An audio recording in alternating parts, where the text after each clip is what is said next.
With this movie, we begin a section on working with morphs and static morphs specifically.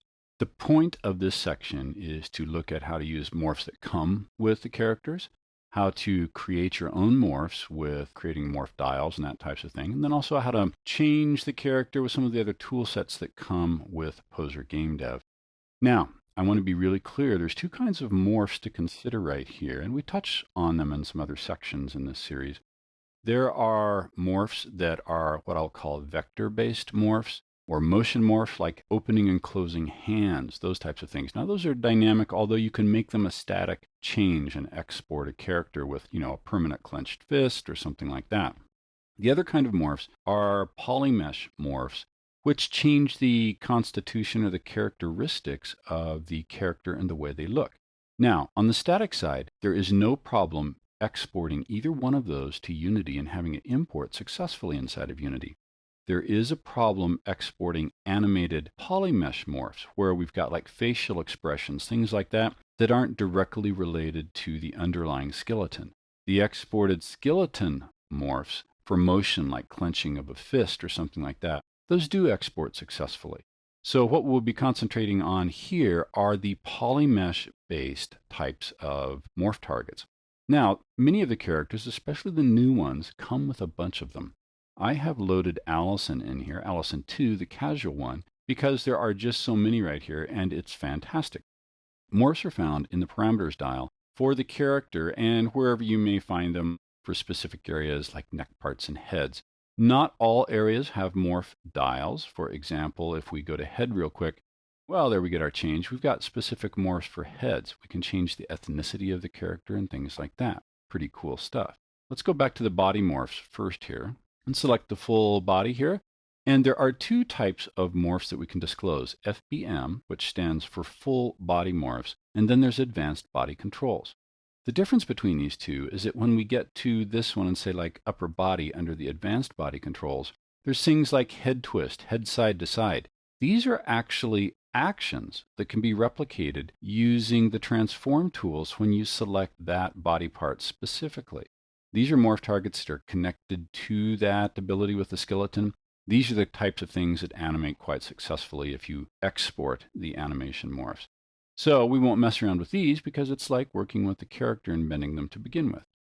The full body morphs are changes in the polymesh constitution to make the character look different. These do not export well in terms of animation, usually, but they export incredibly successfully as static morphs. So when we consider putting together a character with animations to export for Unity, one of the primary considerations is if you are going to change a stock character, to dial in all the morphs that you want and export that as a T-pose going into Unity. Once it's in there, you can apply all sorts of different animations from different exports you do out of Poser, but you'll have one base character that animates very well that's got all the morphs you want. So in this case, if we went to full body morph, we can say, hey, let's go ahead and change this. This is kind of the idyllic type of female character, at least when they created this thing. We can go ahead and give her a little bit more of a pear figure. Some wider hips. We can actually make it look like she's not on a permanent diet by going ahead and just increasing heaviness just a little bit. We can go ahead and just give a little bit of a bodybuilder flair, so muscle groups are a little bit larger. And we get a very nice type of normal looking human being right here. But besides that, we get some nice looking, really believable character types of presentations. If we add something like Rubenesque, and we crank this all the way over, you can kind of see just changes that it makes, really subtle, but nicely done for the entire character. If we go down to something more like body parts, and let's go ahead for this purpose and choose head, we've got a different selection of morphs that we can work with. And let's expand those and take a look. If we want to go ahead and give it a little bit more of a Mediterranean flair there, we can dial up Maria a little bit. And likewise for expressions, and let's zoom in on our character just a little bit right here. We've already changed the ethnicity a little bit. If we want to go ahead and change the expression for a static export, if this game character going into Unity does not have a helmet on and you will be able to see their faces, well, is it going to be a pleasant expression? What's going to take place? So if we just disclose the face expressions, we go ahead and scroll here. We can go ahead and dial up anger. We get somebody who's angry all the time, and obviously there's no top end to that morph dial. You can keep making it as real or strange as you want. But here's some considerations when you do fine detailed types of meshes. When you create morph targets and use them in a character, they should all be applied prior to polygon reduction. And the reason is these dials are connected to very specific polygons and they perform more successfully creating the morph prior to polygon reduction.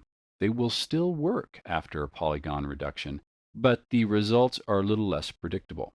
The next thing to be aware of is that some of these fine-tuned types of morphs right here, while they read very well in a high dense mesh, when you reduce the polygons, sometimes it becomes a caricature of the actual expression and does not look real good. And that will just take a little exploration back and forth when you go ahead and do the reduce polygons item. So using static morphs that are built into the character, very easy. It's just a matter of selecting them, using the dials and getting ready. And then as always, going ahead and coming to our file export and choosing the FBX single frame in this case. We'll accept all the characteristics that are selected right there. Choose Unity. And this is where you would bake all morphs in here to make sure that everything you put in gets transferred into that single frame pose for Unity.